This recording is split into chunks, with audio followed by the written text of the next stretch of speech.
Assalamualaikum warahmatullahi wabarakatuh. Selamat pagi pemirsa Nusantara. Kembali SPN Channel menjumpai pemirsa untuk berbagi pengetahuan seputar dunia sains. Para pemirsa sekalian, pada pagi hari ini kita akan melanjutkan pembahasan kita tentang listrik. Pada tayangan sebelumnya kita sudah membahas tentang listrik statis, maka pada kesempatan ini kita akan membahas tentang listrik dinamis. Para pemirsa sekalian, pada tayangan saat ini materi akan dibagi menjadi 4 bagian. Yang pertama tujuan, yang kedua pengantar, yang ketiga tentang arus listrik, dan yang keempat tentang rangkaian listrik. Pemirsa sekalian, tujuan tayangan tentang materi listrik dinamis bagian pertama ini adalah setelah pemirsa mengikuti tayangan materi, pemirsa dapat memahami fenomena listrik dinamis, yang kedua fungsi sumber tegangan dan jenisnya, yang keempat memahami arus listrik dalam rangkaian terbuka dan rangkaian tertutup, yang keempat sifat konduktor, isolator, dan semikonduktor, dan yang kelima rangkaian listrik seri dan rangkaian listrik paralel.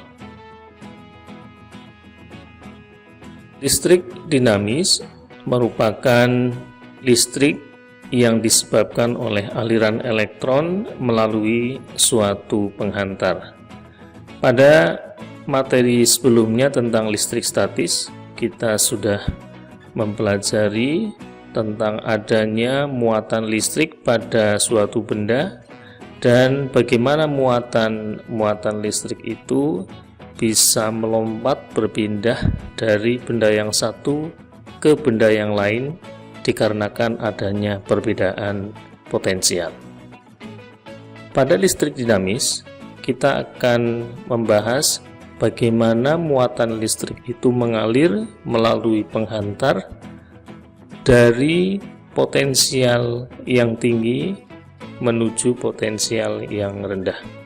Para pemirsa sekalian, perkembangan tentang listrik dinamis berawal dari penemuan seorang cendekiawan asal Yunani pada tahun 640 hingga 546 sebelum Masehi.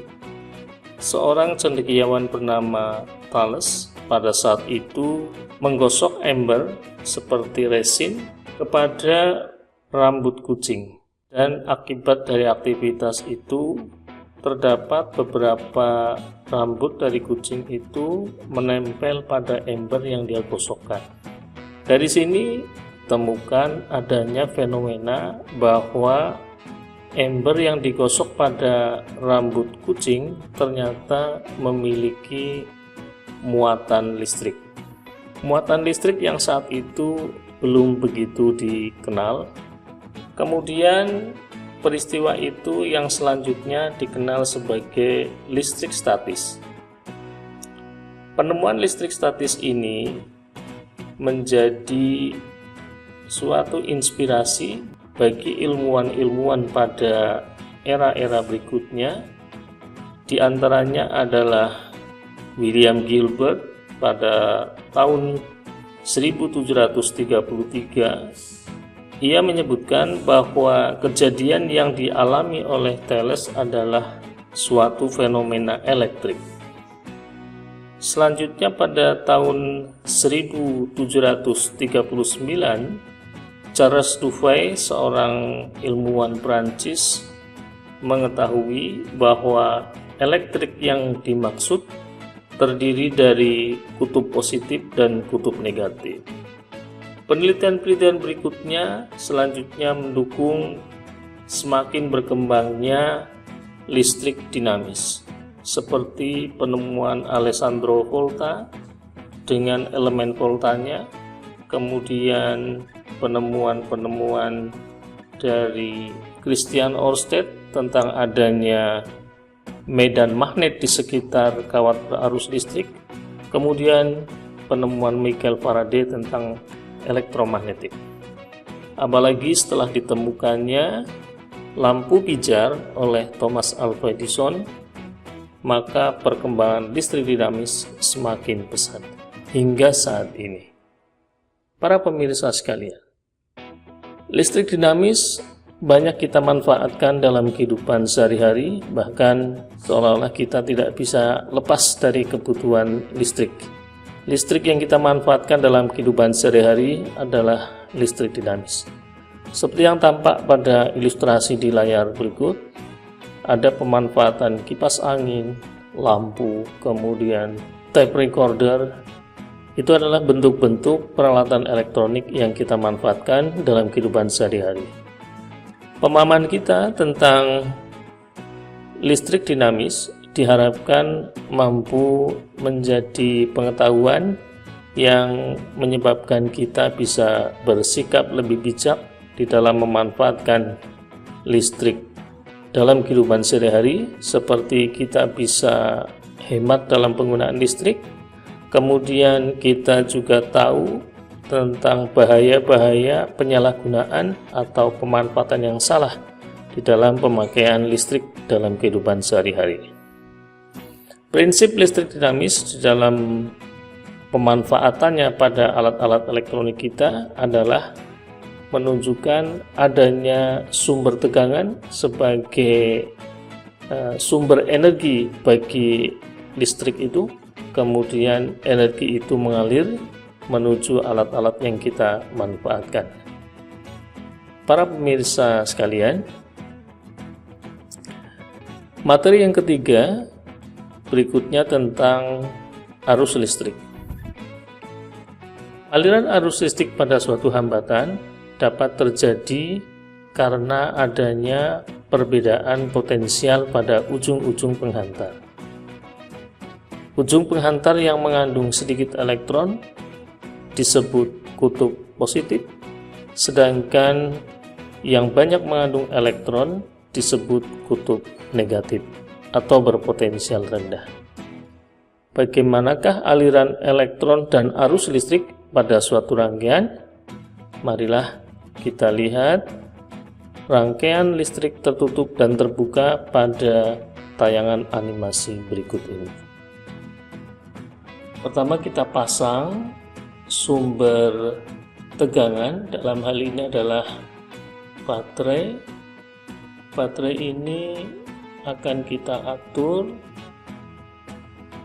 dengan tegangan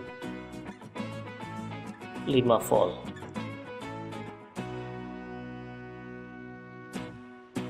Tegangan 5 volt. Kemudian kita pasang lampu.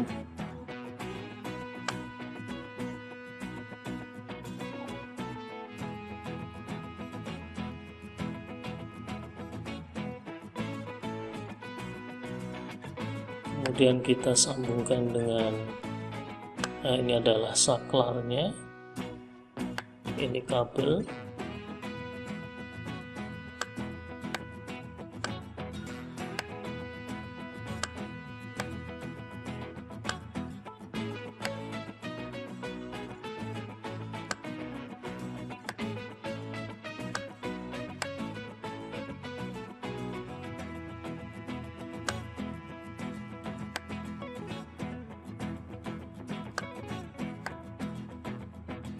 Nah, ini gambaran suatu rangkaian listrik.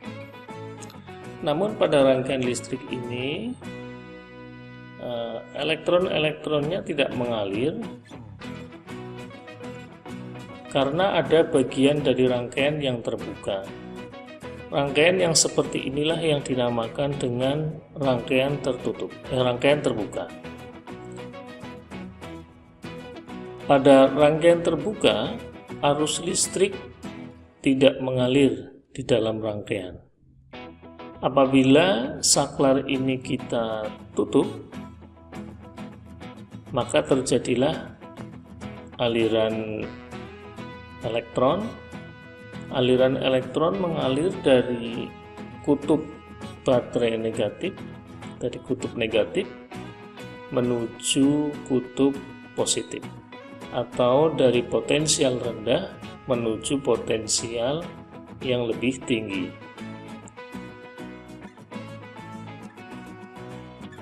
Tetapi arus listrik, ini gambaran aliran arus listrik. Arus listrik mengalir dari kutub positif atau dari potensial tinggi menuju kutub negatif atau potensial rendah. Jadi aliran elektron itu dari potensial rendah menuju potensial tinggi, sedangkan arus listrik mengalir dari potensial tinggi menuju potensial rendah. Para pemirsa, perhatikan aliran elektron ini. Apabila rangkaian ini kita buka saklarnya, maka arus listrik akan terhenti. Tidak ada aliran dan lampu akan mati.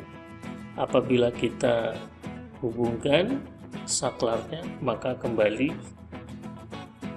lampu akan menyala karena pada lampu mengalami aliran atau dialiri oleh arus listrik. Itulah pemirsa perbedaan antara rangkaian listrik terbuka dan rangkaian listrik tertutup. Kemudian, apakah sebenarnya arus listrik ini? Arus listrik merupakan besarnya muatan listrik yang mengalir pada suatu titik penghantar setiap detik. Kalau kita hitung berapakah besarnya arus listrik pada rangkaian ini, akan kita gunakan alat untuk mengetahui besarnya aliran listrik pada rangkaian. Ternyata arus listrik yang mengalir pada penghantar ini nilainya adalah 0,5 ampere. Pada rangkaian yang mengalir arus listrik sebesar 0,5 ampere, berapakah jumlah elektron yang mengalir setiap detiknya? Arus listrik dirumuskan sebagai besarnya muatan listrik yang mengalir pada suatu titik penghantar setiap satu satuan waktu atau setiap detik. Sementara muatan listrik merupakan banyaknya elektron dikalikan dengan muatan elektron. Besarnya satu partikel muatan elektron, besarnya muatan satu partikel elektron adalah 1,6 kali 10 pangkat min 19 kolom. Maka berapakah jumlah elektron yang mengalir setiap detik apabila besarnya arus listrik 0,5 ampere? I sama dengan Q dibagi T, maka Q sama dengan I kali T. Karena Q adalah N dikali E, maka N dikali E sama dengan jumlah muatan dikali jumlah elektron dikali muatan elektron sama dengan arus listrik dikali waktu.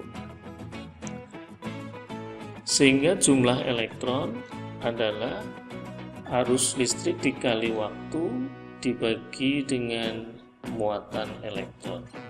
Kemudian kita masukkan angka-angkanya. Ini adalah kuat arus listriknya 0,5 ampere. Ini adalah waktu 1 detik. Kemudian ini adalah muatan elektron. 0,5 dibagi 1,6 itu sama dengan 5 dibagi 16. 1/10 pangkat min 19 sama dengan 10 pangkat sehingga jumlah elektron yang mengalir setiap detiknya adalah 3,13 kali 10 pangkat 18 elektron. Itu jumlah yang sangat banyak. Selanjutnya kita akan bahas tentang hantaran listrik.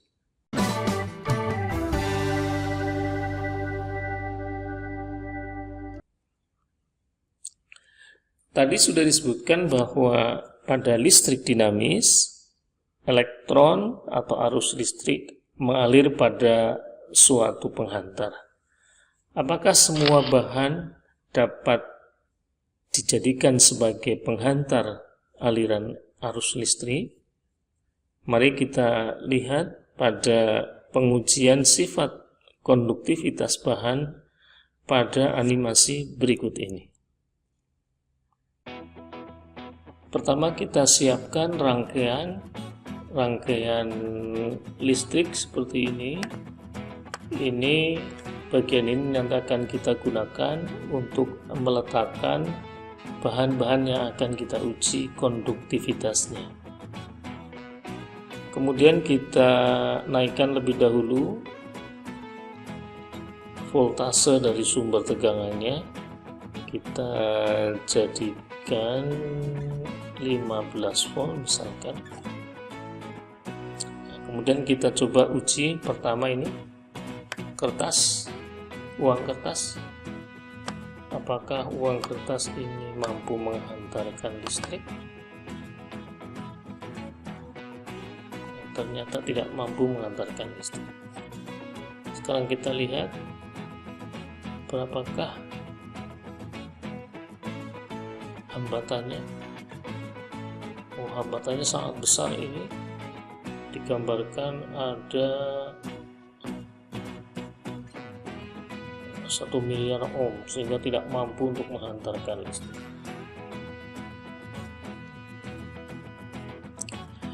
Kemudian kita coba bahan yang lain.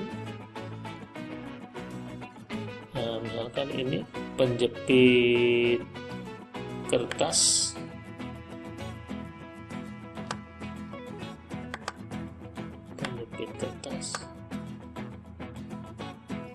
Ternyata mampu untuk menghantarkan listrik. Tadi uang kertas tidak mampu menghantarkan listrik, sekarang penjepit kertas bisa untuk menghantarkan listrik.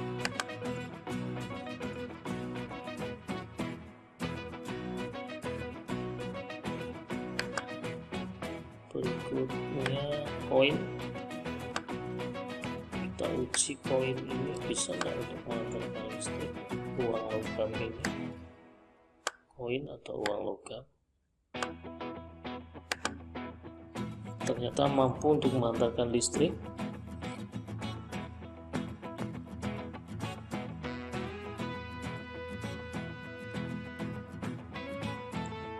Berikutnya penghapus. Kita uji apakah penghapus dapat menghantarkan listrik.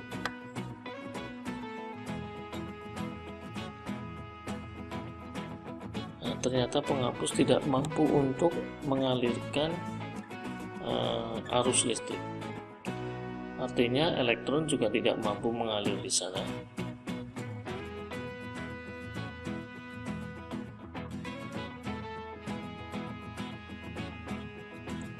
Kita ganti dengan pensil. Di sini maksudnya adalah kayunya ya. Apakah kayu ini mampu menghantarkan listrik? Ternyata tidak mampu untuk menghantarkan listrik.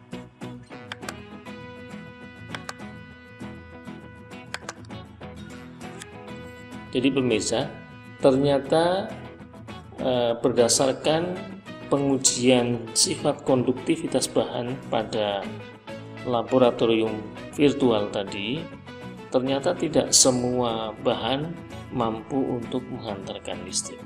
Kenapa bahan itu tidak semuanya atau tidak semua bahan mampu menghantarkan listrik? Berdasarkan sifat hantaran listriknya, maka bahan bisa dibedakan menjadi ketiga, yaitu konduktor, merupakan kelompok bahan yang dapat menghantarkan listrik. Yang kedua, isolator, kelompok bahan yang tidak dapat menghantarkan listrik. Dan yang ketiga, semikonduktor, suatu bahan yang dapat menghantarkan listrik pada saat tertentu dan dapat bersifat isolator pada kondisi tertentu. Bahan semikonduktor akan bersifat isolator pada suhu rendah dan akan bersifat konduktor pada suhu tinggi. Bahan-bahan semikonduktor ini contohnya adalah karbon, germanium, dan silikon. Nah, ini beberapa bahan yang bersifat konduktor, dan ini hambatan jenisnya, dan ini beberapa bahan yang bersifat semikonduktor dan isolator.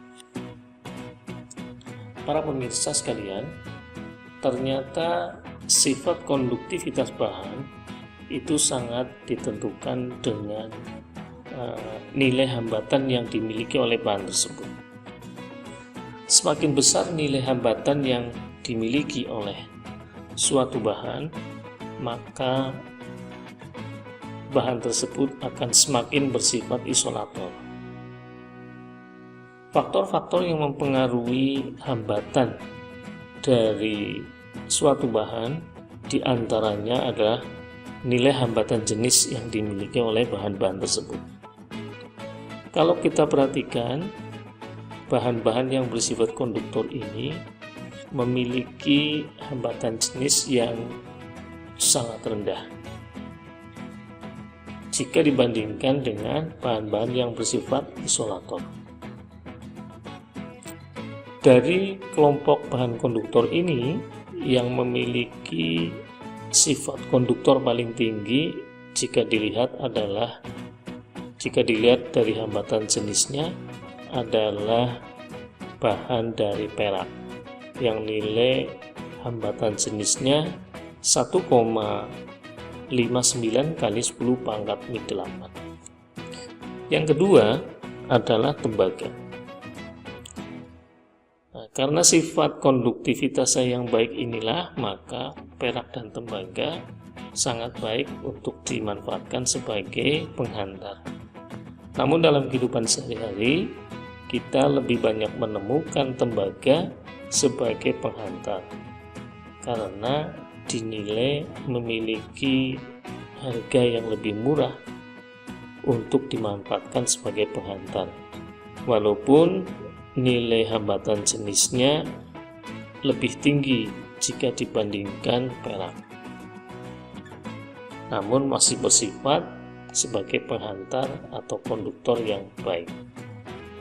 Para pemirsa sekalian, faktor-faktor yang mempengaruhi nilai hambatan suatu bahan adalah hambatan jenis, kemudian panjang dari bahan tersebut atau panjang penghantar, kemudian luas penampang dari penghantar.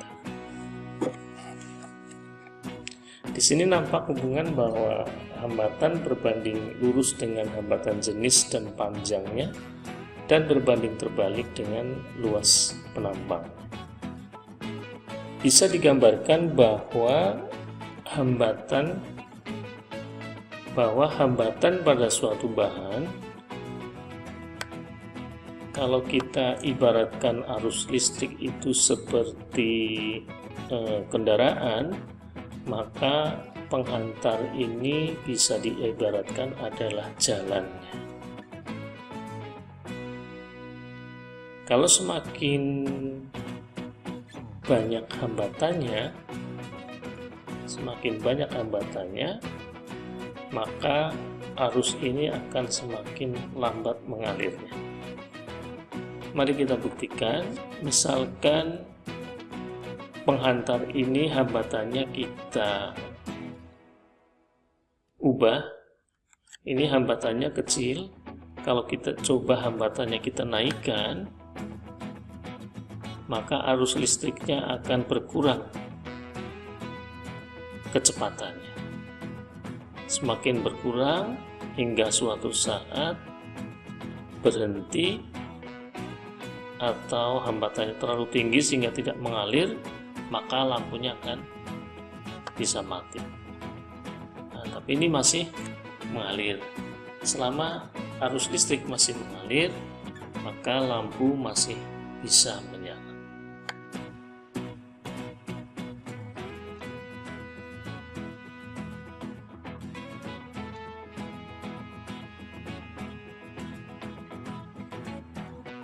Hubungan hambatan suatu penghantar, hambatan suatu bahan dengan hambatan jenis, panjang bahan, dan luas penampang bisa dilihat pada peragaan berikut. Hambatan jenis bisa digambarkan sebagai titik-titik hitam pada hambatan ini. Semakin banyak hambatan jenisnya, semakin tinggi hambatan jenisnya, maka hambatannya juga semakin tinggi. Misalkan ini kita naikkan, hambatan jenisnya kita naikkan, maka nilai hambatannya akan semakin besar. Kalau ini kita turunkan, maka hambatannya akan semakin kecil. Sebaliknya, jika panjang penghantar kita berbesar, kita perpanjang, hambatannya juga semakin besar karena berbanding lurus atau sebanding. Kalau kita perpendek, maka hambatannya semakin kecil.